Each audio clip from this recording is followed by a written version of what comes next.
नमस्कार आपण मानकु मो चैनल रे स्वागत। एई वर्ष छाड़खाई केबे पड़ुची आसंतु जानिबा। चलित वर्ष छाड़खाई नवेम्बर 16 तारिख रे पालन हेबो। कार्तिका पूर्णिमार परदिन रे छाड़खाई पालन करा जाई थाए।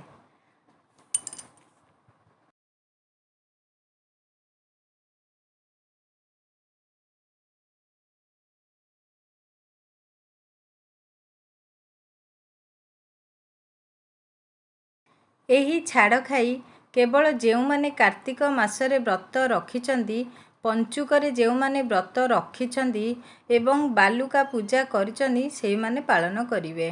छाड़खाई रे बिरी पिठा, खीरी पूरी, विभिन्न प्रकार साग, अनेक मंजी थिबा परिबा इत्यादि को सेवन करी से माने छाड़खाई पालन करिवे।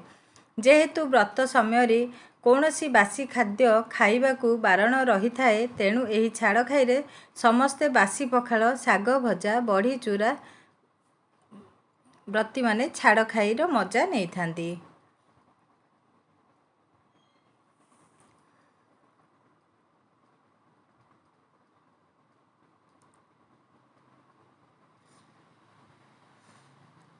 आमे माने जेहेतु ओडिया आम मानंकु एही सबु ओडिशावासी खाद्य बहुत पसंद होई थाए।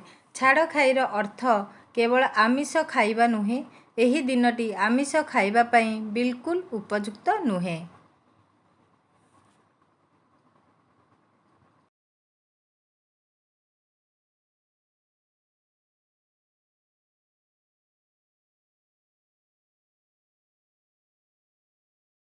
छाड़खाईर प्रकृत अर्थ हेउची कार्तिक व्रत समय रे एक पंचुक व्रत समय रे छाड़ीथिबा समस्त खाद्य को सेवन करिबा। एहार अर्थ नुहे कि आमे खाली आमिष खाई छाड़खाई पालन करिबा।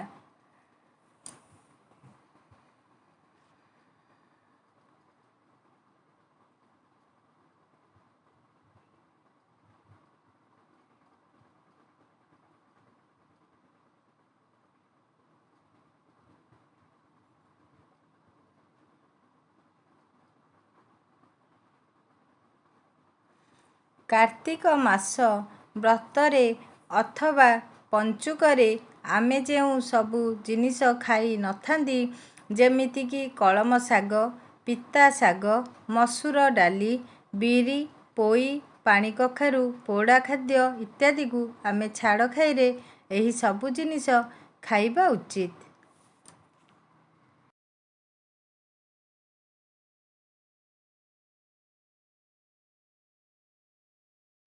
केउठारे वर्णित होई नाही कि छाड़खाई रे आमिष खाई जीव हत्या करी छाड़खाई को पालन करिबा पई मनुष्य निजर जीभर लालसा जीव को हत्या करी माछ मांस सबु खाई थाए। मनुष्य मानक स्वाद पई अनेक अनेक जीवर मरण दिन होई थाए। जदि मनुष्य को कोटिए टंका देले मध्य जणे तार आंगुली को देई परिबो नाही, किंतु निजर स्वाद पई जणे निरीह कथा कहि पारु नथिबा जीव हत्या ओम नमः शिवाय हर हर भोले।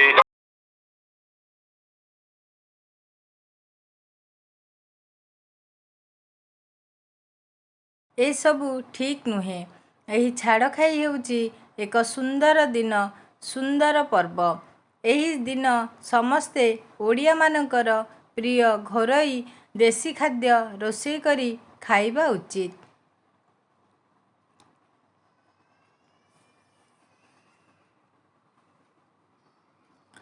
माटी चुली रे ओडिया घरोई स्वादिष्ट खाइबा प्रस्तुत करी खांतु एवं कदली पत्र रे भोजन माटी पात्र रे रोषेई करी छाड़खाईर मजा नियंतु।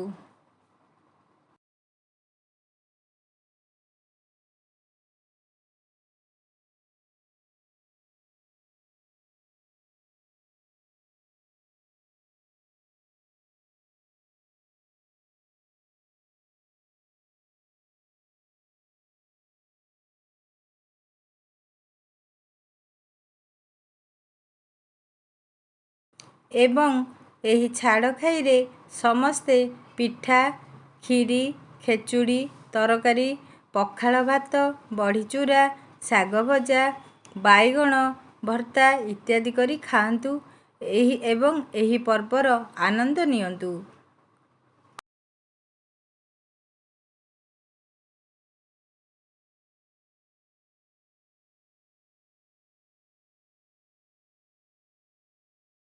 କିନ୍ତୁ ସାଙ୍ଗମାନେ ଛାଡ଼ଖାଇର ଭୁଲ ଅର୍ଥ ବାହାର କରି ଜୀବ ହତ୍ୟା କରି ଆମିଷ ଖାଆନ୍ତୁ ନାହିଁ।